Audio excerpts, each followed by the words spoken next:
Deus te abençoe, querido. Meu amado, minha amada, abra a tua Bíblia no livro de Lucas, no capítulo 8. Lucas 8. Se alguém aqui veio de manhã, vai ouvir a mesma mensagem de manhã. Se alguém foi na Monsuaba na quarta-feira, vai ouvir a mesma mensagem na Monsuaba de quarta-feira. Só que você vai descobrir que não é a mesma mensagem. A palavra é a mesma, mas a misericórdia do Senhor, ela se renova a cada manhã. E eu tenho certeza que Deus tem algo tremendo para ministrar o teu coração nesta noite. Te confesso, eu vim no carro agora falando com o Jana, falei, poxa, pena que o culto da manhã não ficou gravado, porque estava tão gostosa a palavra hoje de manhã. O pessoal que estava de manhã pode, né? Não dava vontade de parar de pregar. Mas o que nos espera esta noite, o que você espera esta noite, é aquilo que Deus tem reservado para você nesta noite. Então, filho, não deixe passar nada, receba tudo. O Senhor tem algo especial para você. Lucas 8, a partir do versículo 22. Lucas 8, 22. Aconteceu que, num daqueles dias, entrou ele num barco em companhia dos seus discípulos e disse-lhes: passemos para a outra margem do lago. E partiram. Enquanto navegavam, ele adormeceu. E sobreveio uma tempestade de vento no lago, correndo eles o perigo de sossobar. Chegando-se a ele, despertaram-no, dizendo: mestre, mestre, estamos perecendo. Despertando-se Jesus, repreendeu o vento e a fúria da água. Tudo cessou e veio a bonança. Então lhes disse: onde está a vossa fé? Eles, possuídos de temor e admiração, diziam uns aos outros: quem é este que até o vento e as ondas repreende e lhe obedecem? Coloca para mim na versão NVT, por favor. Eu vou ler novamente na versão NVT. Certo dia, Jesus disse aos seus discípulos: vamos para o outro lado do mar.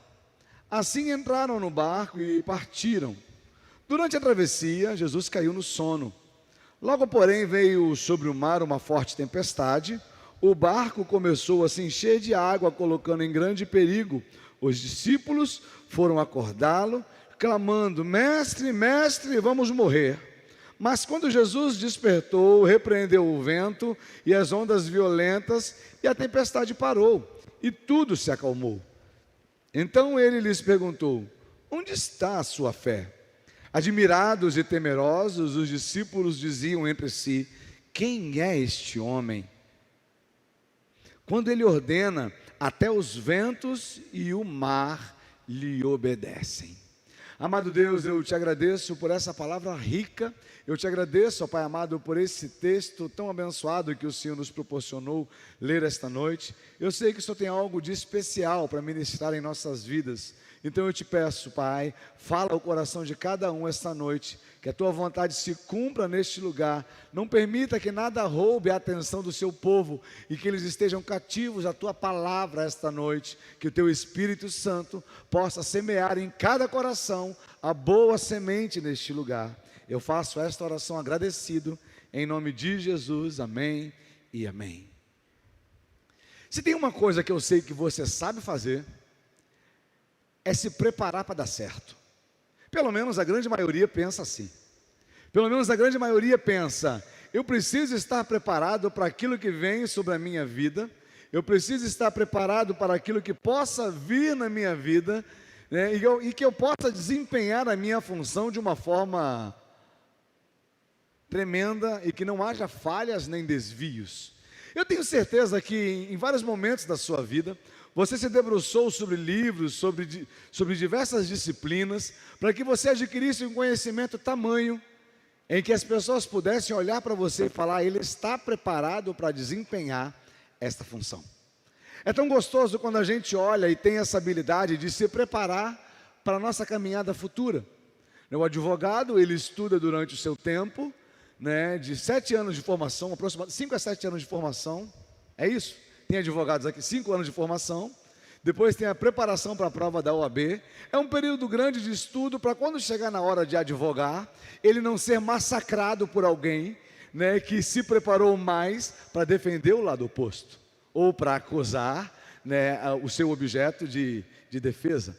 A gente entende que o arquiteto, ele estuda e ele se prepara para quando alguém chegar e dizer para ele, eu tenho um sonho, e a habilidade dele ser tamanha de conseguir identificar o sonho nos olhos da pessoa e transportar da mente através dos olhos para o papel. O arquiteto, ele tem essa habilidade. Eu tenho certeza que o médico consegue olhar, ele foi preparado para olhar para o paciente e conseguir entender o lamento de dor, o choro de tristeza, né, o tremor da agonia, e apesar dele não conseguir exemplificar todos os seus sintomas, o médico ele precisa ser hábil o bastante para receitar, para tratar e para curar aquele que não sabe o que está acontecendo consigo. A gente consegue entender que na nossa vida, a gente procura se preparar para diversas coisas em diversas áreas, né? Quando a gente ainda não tem essa formação toda que eu falei, mas a gente quer conquistar amigos, a gente faz uma pequena retrospectiva de relacionamentos anteriores e diz, o que eu vou fazer para preservar os amigos atuais e não perder como eu perdi os anteriores? Ou quando a gente está interessado em construir uma família, e você, não vou falar dessa parte não, né? Mas eu vou falar. E de repente você é meio tímido e você olha, é a princesa da minha vida, é o meu príncipe encantado, como que eu vou chegar e superar as expectativas da outra pessoa? Eu preciso estar preparado, porque hoje em dia a concorrência está grande. A gente consegue olhar em todas as áreas da nossa vida e arrumar um jeito de treinar para dar certo. Às vezes você está tão hábil no treinamento, que você nem treina mais, isso você faz de letra, isso você faz de uma forma assim, tranquila, né? Algumas mulheres boas de... Onde é que está a mulherada que é boa de cozinha aqui? Cozinha bem? Sempre tem alguém lá, levanta a mão e fala assim, eu arrebento, né? Humildade passou longe. Aí, né? Fala assim, eu sou bastante humilde e cozinho bem, né? Eu sei que tem gente que cozinha melhor do que eu, mas não conhecia ainda. Mas humildade faz parte da vida da boa cozinheira, do bom cozinheiro, né? Mas a gente entende que quem cozinha bem, quem tem habilidade na cozinha, né, não fica preocupado com a quantidade, não, porque sabe exatamente, já está na massa do sangue, como diz na caserna, no tempo de quartel, já está na massa do sangue, eu vou fazendo ali, porque eu sei que eu vou fazer, né? O pessoal do louvor, os meninos de hoje, os outros meninos das outras escalas, cada um, eles desempenham bem o seu instrumento, na tua área de vida, eles treinam durante a semana para chegar na hora e fazer o certo. Às vezes está errado, né? Mas na maioria das vezes dá certo. Na grande maioria, quando sai errado, o pastor conversa depois. Pelo menos o Jadson recebe um zap depois, quando sai errado. Mas a gente sabe, né, que a gente precisa estar preparado para aquilo que a gente vai desempenhar. Agora me responde uma pergunta. E quando você vai desempenhar alguma coisa, e aquilo foge do seu controle? E quando você é muito bom numa coisa e pega um fato inesperado, alguma coisa que você ainda não viveu, alguma coisa que você ainda não experimentou, alguma coisa que você olha e diz, eu não estou tão preparado para essa condição. Eu tenho certeza que todos nós que estamos aqui, em algum determinado momento de nossas vidas, já enfrentamos uma situação atípica como essa. A gente achava que era bom, até encontrar uma adversidade que a gente nunca viveu. A gente achava que estava preparado, até a gente ser surpreendido por algo que nos tirou a estabilidade. De manhã eu disse que o Senhor é mestre em fazer isso. Todo mundo, quando eu falo de estabilidade, algumas pessoas buscam uma vida estável, não é verdade? O sonho de todo mundo é tentar conseguir uma vida estável. O interessante é que Deus, Ele nos permite alcançar uma vida estável para depois pedir ela. Deus, Ele permite que você construa isso para depois falar, a vida estável faz você depender da sua mão, mas a estabilidade que eu estou te propondo é fazer você depender da minha mão. Aí a gente fica naquele famoso jogo, dependo da minha força ou decido depender de Deus. É tão gostoso que em algum determinado momento da nossa vida, a gente enfrenta isso. No texto que nós lemos aqui, eu não quero demorar muito hoje, dá tempo para demorar então? 8h30 ainda? No texto que nós lemos hoje, nós contamos a história de Jesus e seus discípulos. Vemos aqui uma grande habilidade na vida desses homens, cada um na tua área, mas estamos falando de alguns homens que estavam de um lado do lago, e Jesus faz o convite para eles: precisamos passar para o outro lado. Era algo simples, era algo tranquilo, ainda mais sabendo que Jesus contava com um grupo excelente de pescadores. Pedro, Tiago e João eram pescadores, tinham uma cooperativa, os pais deles eram pescadores, e eu te garanto que Pedro, Tiago e João conhecia o cheiro do peixe desde a época do leite. Assim que nasceram, deve ter se esbarrado com uma escama na vida dentro de casa, mas o cheiro, aquela sensação do peixe deveria ser comum na vida deles. Eu não sei se alguém aqui já teve oportunidade de ir na Ilha Grande ou em Provetá. Eu lembro que uma vez eu fui em Provetá num retiro de carnaval, e acostumado com o litoral, no litoral, quando a criança nasce, ela adquire assim, os seus 3, 4 anos de idade, você vê ela com frequência com um tipo de brinquedo na mão. Não é tablet. As crianças raízes não são da época do tablet. Quem é da época raiz, ia brincar com um carrinho na areia da frente para sujar o tapete da vovó depois de areia. É isso mesmo. A gente é da época que as crianças brincavam de carrinho do lado de fora. Quem é dessa época? Pouca gente dessa época, a grande maioria não levantou a mão da época do tablet. Veio os carrinhos só. Mas, acostumado com essa vista de carrinhos aqui no litoral, na Ilha Grande eu me encantei com um grupo de crianças com uma vara grandona, uma na ponta delas, uma linha amarrada, e elas estavam na beira da praia brincando cada uma com o teu barquinho.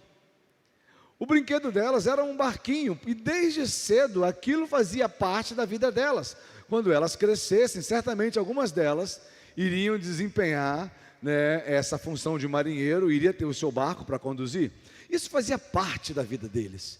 Pedro, Tiago e João estavam no barco. A gente conta a história aqui de um grupo que estava vindo de uma época tão gostosa de milagres. Nos capítulos anteriores, não sei se você reparou, mas nas minhas últimas 2 mensagens, eu preguei sobre Lucas 6, preguei sobre Lucas 7 e agora Lucas 8. Eu não planejei pregar em série, eu não planejei, eu vou pregar nessa ordem, mas orando o Senhor ministrava meu coração, vai em tal lugar, ouve esta mensagem, e depois de separar essa mensagem, o Senhor, e eu falei, é esta palavra, e o Senhor falava ao meu coração, olha os capítulos anteriores.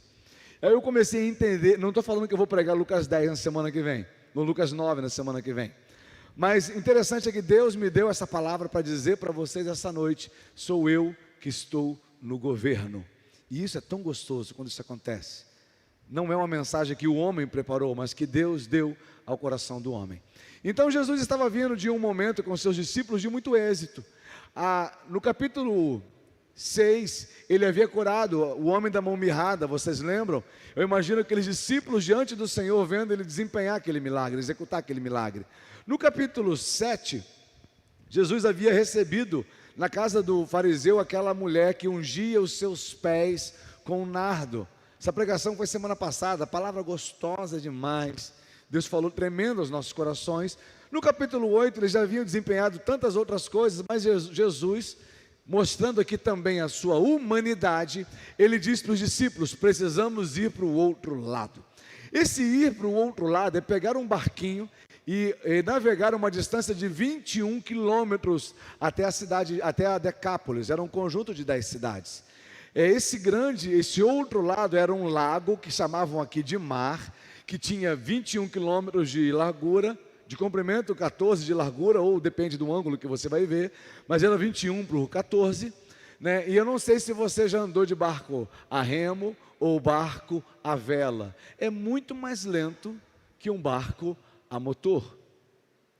Quem já foi para a Ilha Grande sabe que daqui lá deve ter aproximadamente uns 12 a 13 quilômetros. Está certo que navegando você não fala esse termo, mas a distância deve ser aproximadamente essa. Quem vai de escuna sabe que é em torno de 45 minutos a 50 minutos, numa boa escuna até a Ilha Grande. Eu imagino o tempo de ida e volta era tempo suficiente, daria a distância que eles navegariam, daria tempo suficiente para Jesus descansar. Jesus, a humanidade de Jesus é expressa nesse texto, quando ele entra no barco e vai descansar. Eu preciso dizer para você a geografia deste lago, para você entender alguma coisa que aconteceu. Esse lago ele ficava a 200 metros abaixo do nível do mar. Ele tinha várias montanhas à sua volta, e na ponta, algumas montanhas com 3.000 metros de altura. Na ponta dessas montanhas tinha grande quantidade de gelo, e de tempo em tempo eles derretiam, enchiam o lago ou desaguavam nos rios à sua volta. Havia uma troca de calor muito grande.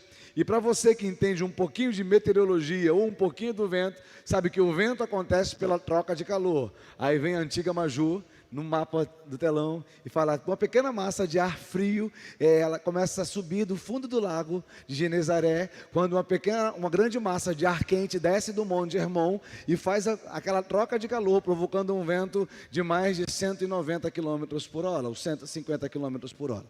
Eles enfrentaram ali uma grande tempestade naquele lago devido à troca de calor. Agora pensa comigo, alguém que viveu naquela região, nasceu naquela região, morava naquela região, pescava naquela região, conhecia ou não conhecia esse lago? Sabia ou não sabia dessa frequente troca abrupta, eu acho que é isso mesmo, né? Essa troca repentina de clima, um momento bom e de repente é encontrado por uma tempestade. Eles viveram isso em alguns momentos da sua vida, mas Jesus olhou o tempo, olhou para os discípulos e falou, vamos para o outro lado. Ele entra no barco e dorme. No meio do lago, começa a vir essa tempestade. Aí eu já imagino, até o meio do lago a conversa era uma. Eles viviam, eu não sei vocês, mas eu certamente agiria dessa forma. Eu falaria assim, Tiago, você viu lá dentro do templo, quando ele curou a mão daquele homem? Rapaz, eu me assustei. E o Judas falando, eu estava de olho naquele vaso de nardo, mas a menina foi, quebrou e jogou no pé dele, né? Aí o Pedro, olha assim, ó, vocês já estão falando demais, o mestre está dormindo, deixa quem sabe pilotar. Eu imagino Pedro no timão, né, pilotando um barco à vela. E no meio do caminho, Jesus dormindo, e eles conversando baixinho para que Jesus dormisse, começa a soprar um vento, não era um cicio, mas era um vento um pouco mais forte, e a embarcação começa a balançar. Eu imagino Pedro, Tiago e João eram os pescadores. Imagino Tiago e João olhando Pedro, pilotando, e um falando para o outro, o João, Pedro está tirando onda, né? Está ventando, está uma marolinha, mas o barco está de boa, indo na direção correta. O cara sabe o que faz, né? Aí o João, Tiago, você não conhece quem é o Pedrinho? O cara é bom, cara. E o vento, estão continuando no caminho. O vento começa a soprar um pouco mais forte, a marola começa a aumentar, vira uma onda grande. Imagina o João agora olhando para Tiago e dizendo, olha, eu acho que vai chover, eu acho que o tempo está começando a virar, né? Mas a gente já pegou tempestades similares e vai ser tranquilo. Um pouco mais à frente começa a vir as ondas batendo no barco, um vento forte e a água batendo. Tiago olha para João e diz, Pedro, o cara é bom mesmo, está lá, intacto, de pé, pilotando, crendo, sabendo o que está fazendo. Eu estou aqui, já estou com um pouco de receio, mas o cara sabe o que está fazendo. Mais à frente a água começa a entrar no barco, o texto diz que a água começa a entrar no barco. No nosso tempo, os nossos barcos são estanques e tem uma bomba que joga a água para fora do barco, é natural que isso aconteça, mas eles não tinham bombinha, o barco era estanque na lateral, certamente um pedaço de coco, uma cuiazinha para jogar para fora a água que está entrando. Eu imagino Tiago e João conversando, olha, eu estou jogando, mas entra mais do que sai. Entra mais do que sai, estou ficando já preocupado. Tiago, faz alguma coisa. Aí, o João, fica quieto, você está me apavorando. E Pedro está lá assim, de boa. Daqui a pouco eles devem ter chegado, eu estou conjecturando, tá, gente? Eles sabiam o que estava fazendo, aquilo era natural na vida deles. Eu imagino daqui a pouco eles levantando, chegando para Pedro, fala, Pedro, tu não está com medo? E Pedro, eu estou tirando onda com vocês, eu sei do que eu estou fazendo. E o vento começa a soprar mais forte. E daqui a pouco um tumulto no barco, Pedro olha para eles e fala, gente, pelo amor de Deus, alguém acorda o mestre, eu não consigo mais segurar esse timão e a gente vai morrer. Eu não sei se você consegue imaginar esse clima. 12 homens, 13 homens dentro de um barco pequeno, no meio do mar, sendo açoitado. E Jesus dormindo. Alguém aqui já pegou algum sudoeste na vida?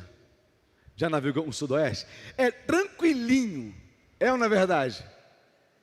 Tranquilo, tranquilo. Tem hora que você vê onda, só onda. Tem hora que você olha e você vê só onda lá embaixo. E fica assim, ó. E o vento batendo e você apavorado, às vezes cobre a ponta do barco.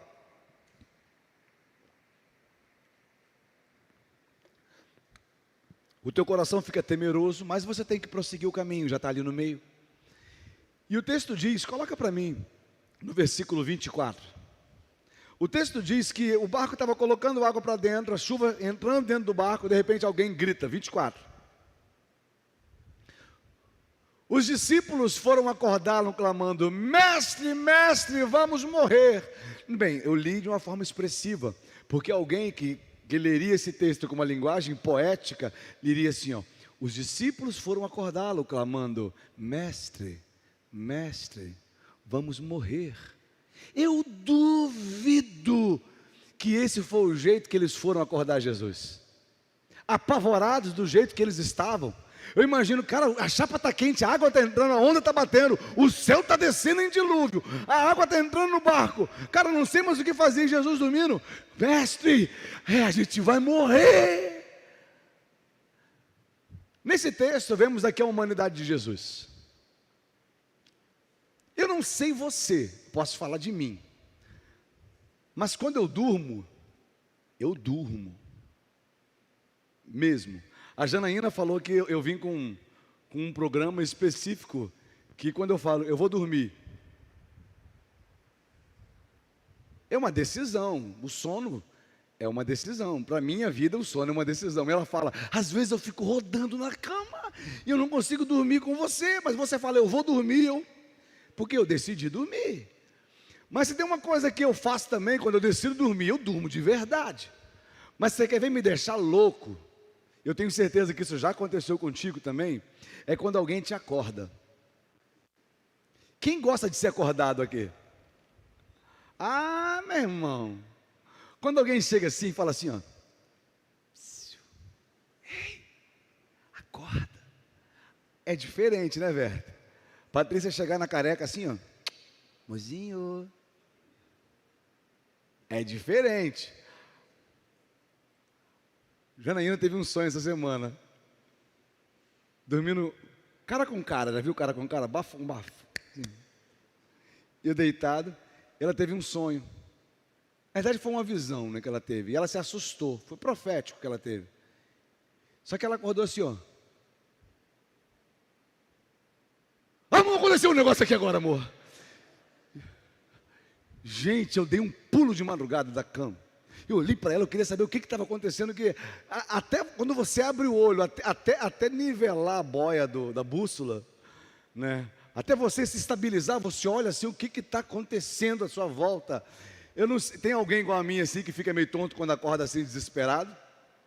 Eu imagino Jesus dormindo, e os discípulos dizendo para ele, mestre, mestre, a gente vai morrer. E Jesus acordando, o texto diz que ele não, bota o texto lá, Rafa, o texto diz que eles chamaram Jesus desse jeito, ele despertou, não disse nada para os discípulos, mas ele levanta e repreende o vento e as ondas, e a tempestade para. Eu imagino que ele deve ter ficado meio tonto também, porque ele era humano também. Mas ele teve a direção e a sabedoria e a autoridade para dizer, vento, aquieta-te, ondas cessem, e tudo terminou. Após tudo isso acontecer, os discípulos, ele olha para os discípulos, está no versículo 25, e diz o seguinte, olha, onde é que está a tua fé? Percebe que eles não perguntaram, Jesus não perguntou, vem cá, por que vocês estão com medo? Mas a palavra diz, onde está a tua fé? E logo em seguida os discípulos temerosos e admirados diziam, quem é este homem, que ele ordena, quando ele ordena até os ventos e o mar lhe obedecem? Bem, essa história é uma história muito conhecida, e eu tenho certeza que você já viu tantas outras histórias, né, tantos outros pregadores contando, falando acerca da mesma história. Eu poderia ficar horas aqui, porque eu gostei demais desse texto, é um texto que chama a nossa atenção, mas eu queria somente destacar 3 pontos rápidos para a gente poder orar e encerrar. Coisa rápida.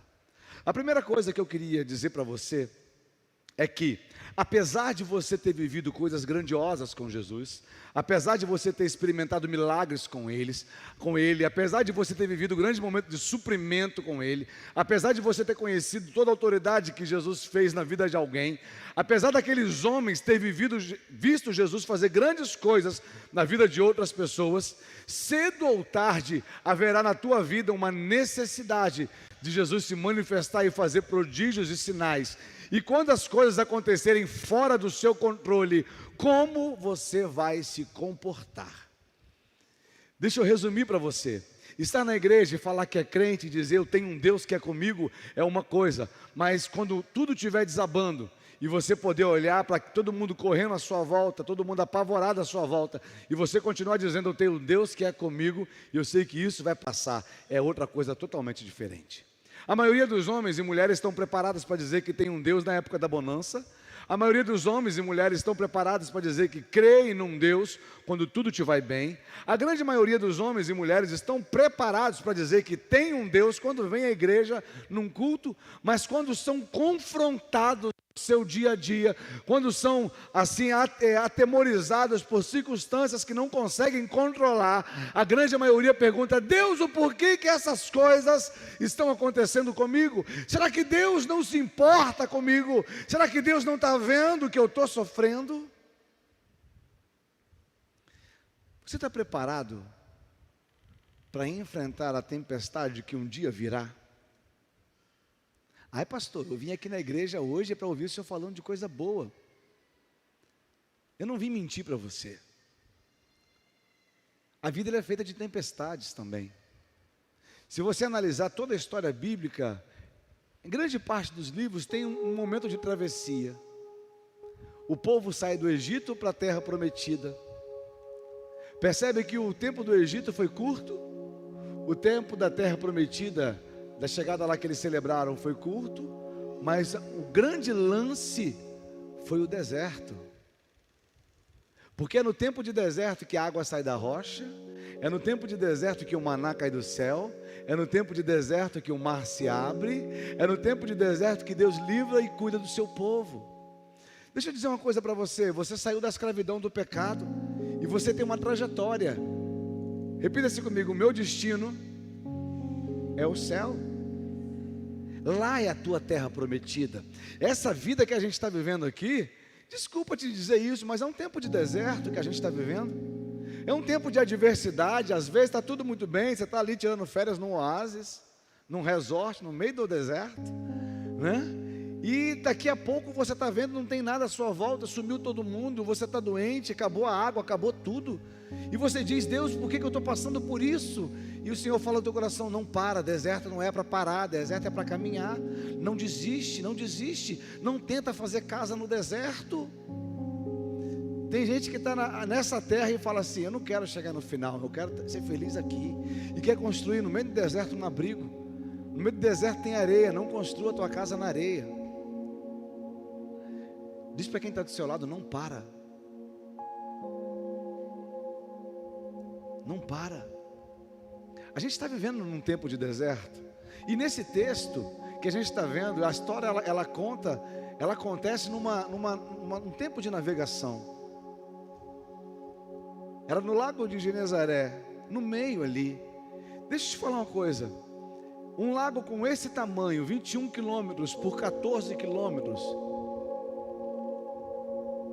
Será que tinha só o barquinho dos discípulos ali naquele lugar? Lembra que o tempo estava bom quando eles saíram da praia. Era noite, tempo ótimo para pescar. Será que era o único barquinho que estava ali naquele lugar? Será que essa tempestade ela açoitou somente o barquinho dos discípulos? Ou teriam outros barquinhos sendo açoitados naquele lugar? Sabe qual a grande diferença? Que o barquinho dos discípulos, por mais que eles estavam apavorados, Jesus estava lá dentro. Mas quantos barquinhos decidiram atravessar naquele lago, mas que Jesus não estava com eles? Imagine o que aconteceu da vida desses homens que decidiram navegar sem a presença de Jesus. No lago da nossa vida, há um convite feito para mim e para você: leva Jesus no teu barco, porque cedo ou tarde as tempestades virão. E em um determinado momento você vai acordar Jesus apavorando ele: mestre, mestre. Aliás, nesse texto Jesus ainda era homem. E o homem dorme.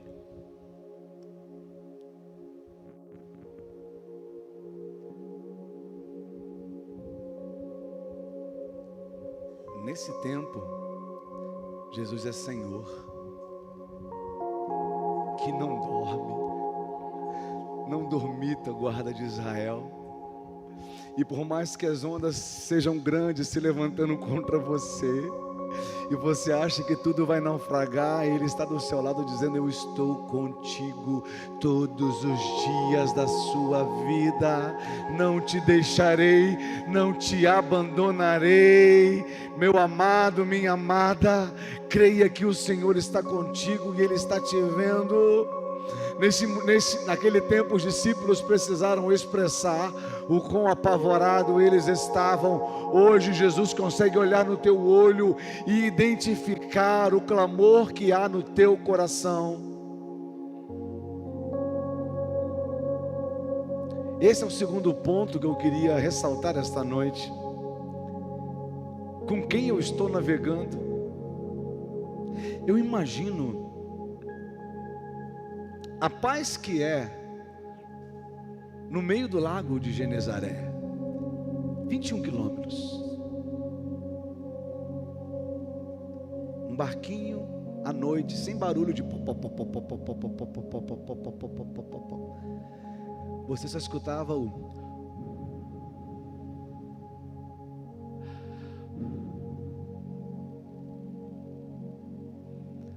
mas de repente essa calmaria toda foi trocada pela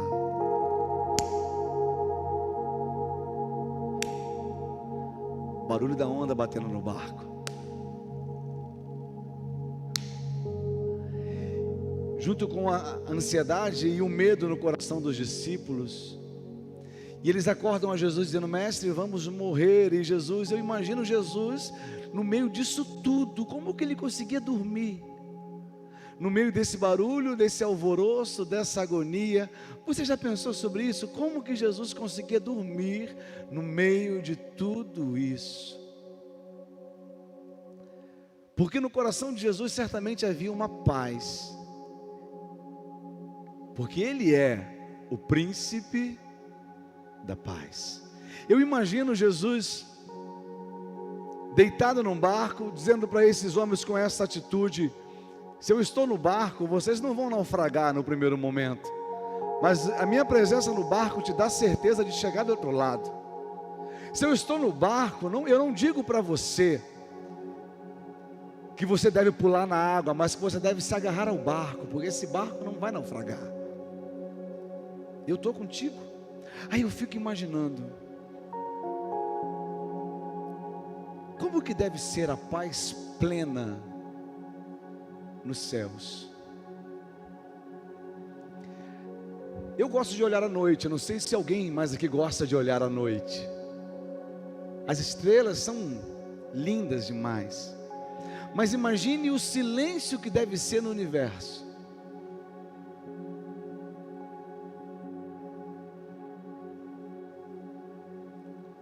Há uma paz que excede todo conhecimento humano. E essa paz, ela vem de Deus, do Criador do universo, o príncipe da paz, que governa todas as coisas. E a paz que há nele, ela pode ser movida até você, envolver você em meio a toda essa tempestade. Meu amado, minha amada, eu não sei o que você está vivendo, eu não sei o que você está enfrentando, mas eu conheço o dono da paz. Jesus chega para esses homens e diz o seguinte para eles: onde está a vossa fé? Eu fiquei me atentando com isso. Cara, eu estou morrendo de medo. E o cara vai perguntar: onde é que está a minha fé? A pergunta mais óbvia seria: por que você está com medo? Seria ou não seria? Ei, eu estou com vocês, por que vocês estão com medo? Essa seria a pergunta mais óbvia a se fazer. Mas Jesus olha para eles e diz: ei, eu estou contigo. Vocês têm fé? Onde é que está a vossa fé?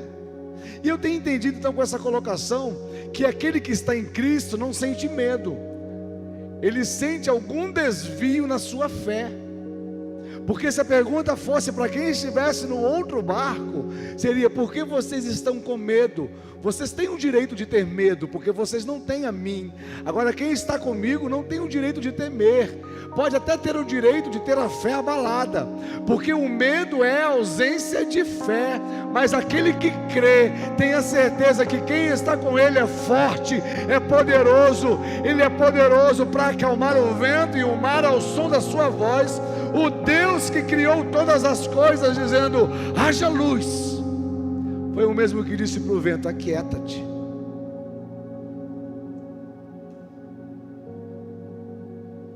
Como temer do lado de alguém com tamanha autoridade?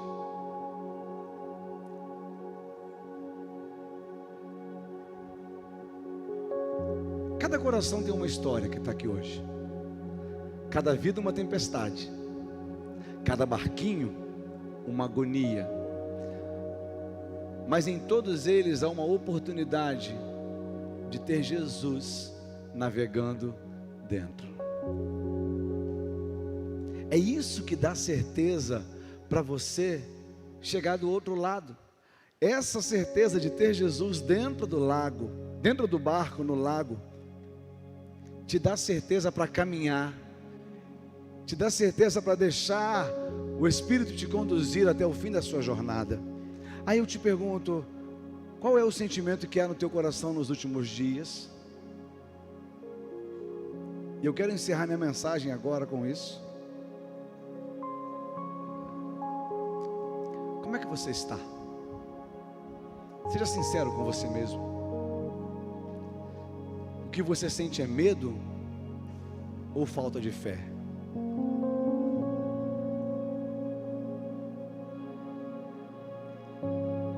Meu amado, minha amada, o fato de ter Jesus no barco não te dá o direito de estar isento de tempestades. Estamos aqui vivendo uma época onde o país inteiro está sendo assolado, está sendo atacado, onde várias nações estão sendo devastadas. Há um mal na sociedade muito além do Covid. Vocês pensaram que eu ia falar acerca do Covid, mas eu estou dizendo para você que há um sentimento ruim surgindo no meio de um povo, tentando menosprezar a glória e o poder do grande Deus, tentando trazer para o homem a razão e a certeza de que Ele é poderoso e que Ele pode fazer alguma coisa. Eu fiquei encantado nesse texto, porque eu já vi as pessoas controlando a luz por smartphone, eu já vi as pessoas chamando carro por smartphone, eu já vi as pessoas tirando foto, eu também tiro, né? Eu já vi as pessoas controlar a mesa de som por aqui, por smartphone, mas eu nunca vi ninguém aqui conseguir controlar o vento e o mar com o som da sua voz. É desse Deus que eu estou falando para você. Se Ele tem o poder de controlar o vento e o mar com o som da sua voz, o que Ele pode fazer na tua vida? E eu quero convidar você nesta hora a fechar os seus olhos e olhar para dentro do seu coração e enxergar o barquinho da tua vida.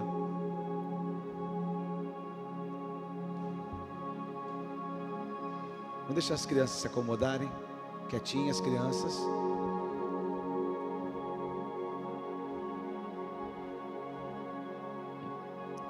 Como é que está o barquinho da sua vida?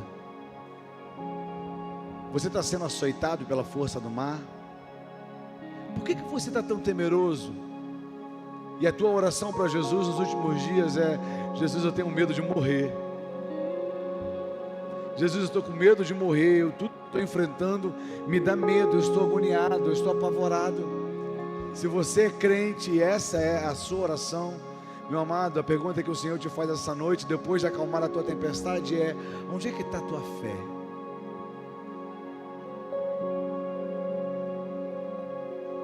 Agora, se você decidiu um dia sair do barquinho aonde Jesus estava e pegar uma canoa e andar para longe dele, Ele está te chamando de volta para o barco, dizendo para você: dá tempo de você voltar para casa, dá tempo de você voltar para o lugar que você não devia nunca ter saído. Longe eu não vou fazer nada por você. Aliás, as pessoas dizem o seguinte: eu queria tanto que Jesus estivesse perto. Ei, Jesus sempre está perto, é você que está longe. E hoje Ele te convida: vem para perto, volta hoje. Nós vamos estar adorando o Senhor com uma canção. Eu queria que você pensasse: como é que está o barquinho da sua vida?